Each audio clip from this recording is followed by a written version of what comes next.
So we will be starting off today's show the same way we start off every Tuesday show with my 10 observations from the week. So boys, hit the music, and without further ado, here we go. Observation number 1. Football is a scary game, and I think the injuries on Sunday really just reminded you of that.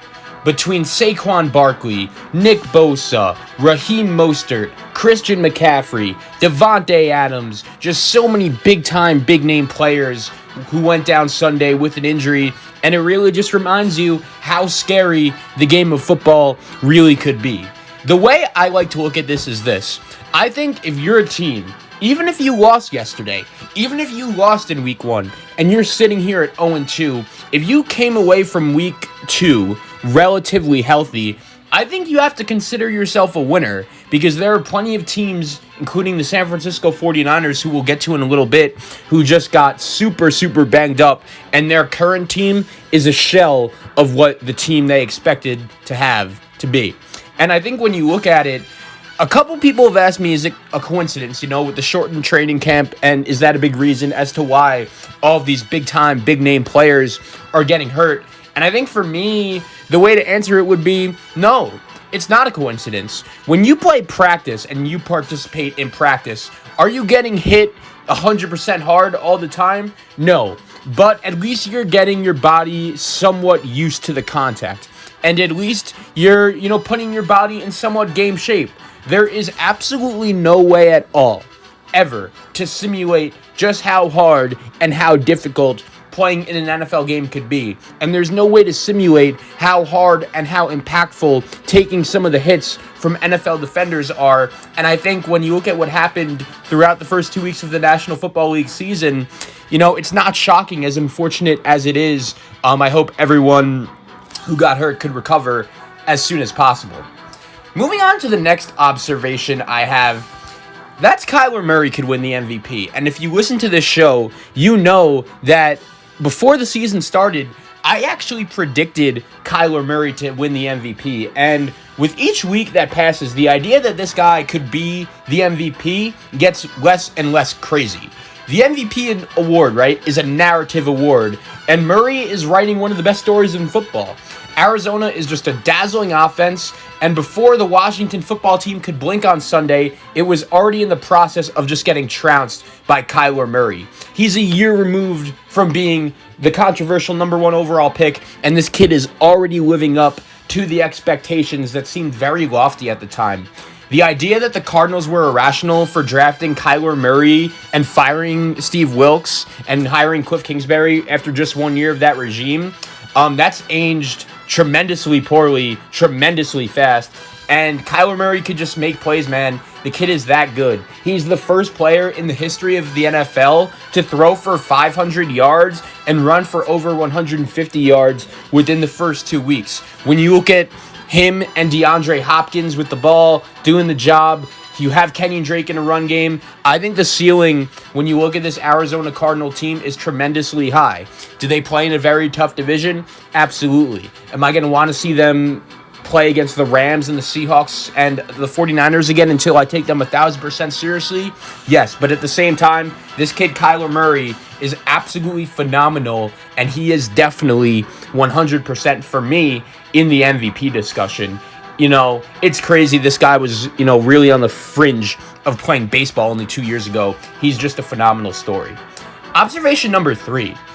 Bill O'Brien and the Houston Texans are in big trouble. It's very hard to be good enough at coaching football in the NFL. But even the profession of coaching in the National Football League has people that are just flat out bad at their job. And when you look at the Houston Texans, Bill O'Brien is one of the worst coaches in the league.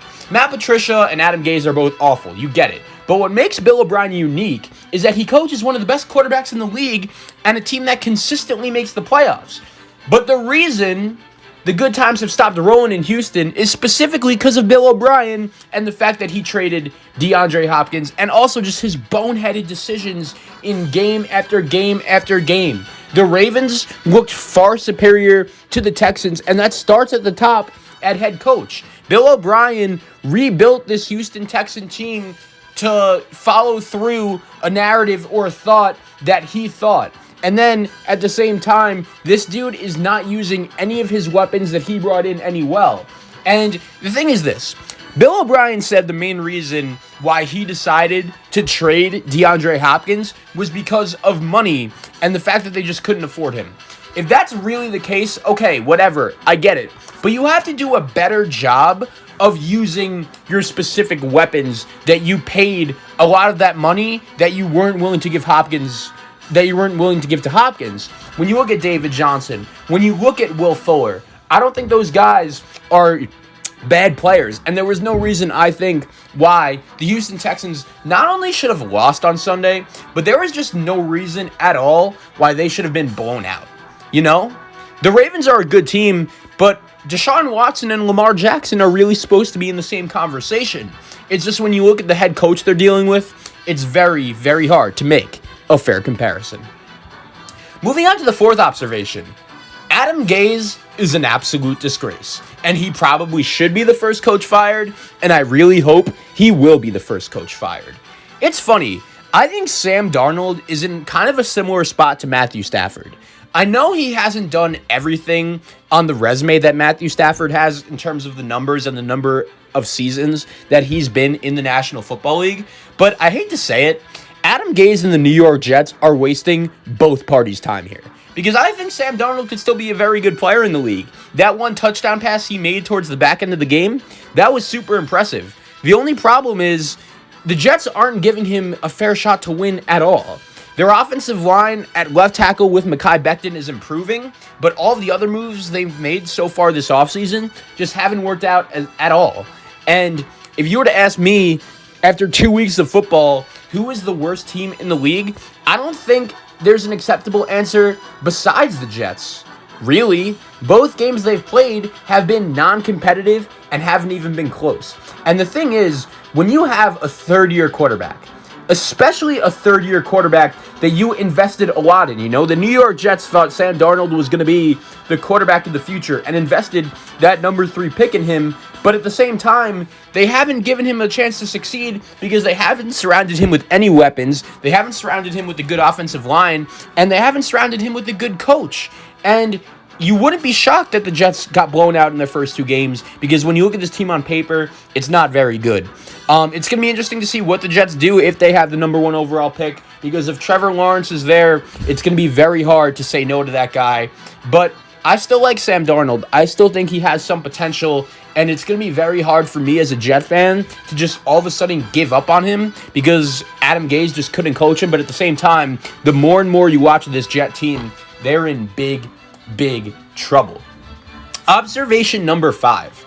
The Green Bay Packers, to me, look by far and away the best team in the NFC North, and I don't really care that the Chicago Bears are 2-0. When the Packers traded up in the first round of the draft to take Jordan Love, the reaction, I think, was very similar, obviously, to when Aaron Rodgers was drafted in 2005. He was seen as a replacement to Brett Favre, and Love was seen as the same thing to Aaron Rodgers. But 2 weeks into the season, we've forgotten that Jordan Love is on the team, and all the talk is about how Aaron Rodgers and the Packers are all of a sudden one of the hottest offenses in football. Through their first 2 games, the Packers have scored 85 points and racked up over 1,000 yards of offense. Rodgers, who many began to flirt with saying was in the trajectory of being washed, has thrown for 604 yards and 6 touchdowns and has completed 70% of his passes. He has a running game in Aaron Jones who looks very good. I know Devontae Adams is banged up, but he should be fine eventually. And none of this, to me, sounds like a team that's ready to move on from anything anytime soon. And I think the Green Bay Packers could absolutely be a contender to win the Super Bowl, as I spoke about last week. When you look at the rest of the NFC North, it's interesting because the Lions and Vikings both really have not played well at all. I told you last week I was getting ready to sell all of my Viking stock. I'm still with that. And yeah, once again, the Bears are 2-0, but they're a fraud 2-0 to me. I still don't trust Mitchell Trubisky at all to get the job done. So I think the Packers right now look like a pretty good pick to win the NFC North, especially when you look at the way Detroit and Minnesota have started their seasons. It's interesting because I didn't think either of those 2 teams would be as bad at all as they are right now. But the way Aaron Rodgers and company are playing, it's very good, very encouraging, and we'll see how they do next week in New Orleans. Moving on to the next observation. How about the Las Vegas Raiders? The Raiders, the more and more I look at this team, I think they could be a playoff team, especially when you look at what the middle of the AFC looks like right now. One thing about the Raiders is this. I don't think anyone could deny that they really do have the ability to score the ball. If Derek Carr is playing well and Josh Jacobs keeps on running the ball like this and Darren Waller keeps on playing like he did last night and they have a young kid in Henry Ruggs, one of the 5 best offensive lines in the league, I think the Raiders proved last night that they're really going to be able to score on anyone. Obviously, the main question with them is their defense, and I get it. Last year, they ranked 29th in the league against the pass. So far this year, they're only at 27. So obviously, you would want to see that number improve. But last night was probably the best I've seen Derek Carr play since he was about to win the MVP in 2016, and then he broke his foot. Denver has obviously been ravished by injuries, and I think they're going to be much worse than I actually expected them to be. Cleveland is still a question mark. Indianapolis is still a question mark. The Chargers are still a question mark. I think the Raiders prove that they have a realistic shot to be a wild card team in the AFC. They just need their defense to get going. With the Saints in this game, Drew Brees just kind of looked done to me. And if you listen to this show, you guys know I wasn't that high on the Saints in the preseason, but even with Michael Thomas last night, or without Michael Thomas last night, Emmanuel Sanders didn't have a catch until late in the fourth quarter. If I'm a Saints fan, that's a big concern. And I totally understand that in week 1 against Tampa Bay, they looked all right and they were the better team and they deserved to win. But at the same time, the closer and closer you watch that game, New Orleans didn't really look that impressive to me. And until I could take them seriously again as a Super Bowl contender, I'm going to need to see them show the ability that they could put up points to compete with your Kansas Cities, your Seattles, your Baltimores, and the more dynamic offenses in football. Moving on to the next takeaway from the week. How about Josh Allen and the Buffalo Bills? And this is another thing. I'm willing to eat my words on this. Josh Allen has been throwing the ball much better than I could have expected to start the season. He had over 300 passing yards against the Miami Dolphins, threw a couple touchdowns, looked pretty good in Buffalo's Week 1 game against the New York Jets. But my thing with Josh Allen is this. Even though he's looked good, and even though I guess he played well, he did play well in Week 2, don't get me wrong. I'll give him credit for that. That was probably the best pure passing game I've ever seen him play. But at the same time, it was on the road against the Dolphins, and I just don't trust Buffalo because of their quarterback to score with your Kansas Cities and your Baltimores of the world. I think their offensive line is really good. I think their coaching staff is really good. I think their defense is really good. And Sean McDermott, as the head coach, has really done a phenomenal job finding specific situations for Josh Allen to succeed in. But at the same time, he just needs to show me a little more. I want to see Buffalo, at least at home this weekend, go out and beat the Rams. I want to see Buffalo, when Kansas City comes to town, put up a legitimate fight against them. Obviously, they'll have 2 games against New England. They also play the NFC West, probably the best division in football when you look at the way Seattle and Arizona and the Rams and, the talent of San Francisco. So you have all those teams. So it's one thing for Buffalo and Josh Allen to light it up against the Jets and the Dolphins, and I'll admit, I was impressed. That game against the Dolphins was really one of the best games I've ever seen Josh Allen play, but in order for me to believe it long term that it's going to happen, I just need to see it a little more consistently, especially against some of the better and good teams in the National Football League. Moving on to the next observation. That's the NFC East just isn't very good. You guys know I wasn't high on the Cowboys in the preseason, and during the preseason, I was actually higher than most people on both the Giants and the Washington football team. Now, I understand Washington is the only team in this division right now with a win. Along with Dallas. Dallas really should have lost to Atlanta. We'll get to them in a little bit. But when you look at the Washington football team, they overperformed in week one. They kind of were what everyone expected them to be in the game against Arizona the other day. Dwayne Haskins really just didn't look capable of being able to put up any amount of points for that offense. And then when you look at the Giants, obviously Saquon Barkley's hurt now. That's super unfortunate. I think that puts just so much more unnecessary pressure and pressure that you wouldn't have had with Saquon in the lineup on Daniel Jones. You guys know I was very high on the Philadelphia Eagles, and I still think they could be a good football team, but I don't think there's any denying right now, when you watch the Philadelphia Eagles play, they just don't look very good, and they need to be better, especially at quarterback. This two-game stretch from Carson Wentz could be the worst two-game stretch I've ever seen him play in his career. And if you're a fan of the Philadelphia Eagles, when you consider what the expectations were for this season, that is a huge, huge problem. You look at Dallas, they should be 0-2 as well. Everyone expected Mike McCarthy to just come in and automatically make the Dallas Cowboys a more disciplined football team, a team that's more prepared than usual to play. We also know Mike McCarthy had a big emphasis on analytics, and unfortunately for the Dallas Cowboys, they look worse with Mike McCarthy than they did with Jason Garrett. I totally understand they won on Sunday, but let's face the facts. They were down 20-0 in the first quarter. They're playing the team known for being choke artists in the Atlanta Falcons, and the fact that they didn't recover that onside kick still just boggles my mind to this day. I don't know how you could just stand there and watch the ball roll like the Atlanta Falcons did. So I guess I'll give Dallas credit for getting the win. I guess if I were to have to pick one team to win the NFC East right now, it would be them when you consider the way the Philadelphia Eagles have looked. But the division as a whole, I just don't think is very good. Moving on to the next segment of the show. Speaking of the Atlanta Falcons, let's get into them. Dan Quinn should be fired. He should have been fired last year, but he should be fired today.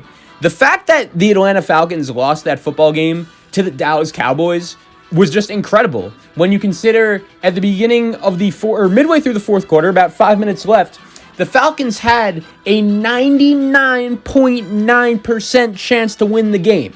And we could say all we want about Matt Ryan and Julio Jones, and they bring in Todd Gurley. It's just the same old WTF Falcons. This team has so much talent. They're the ultimate paper team. They have so much talent, but they could just never get the job done. And I will say this. Since they went to that Super Bowl a couple years ago, they just haven't been the same team.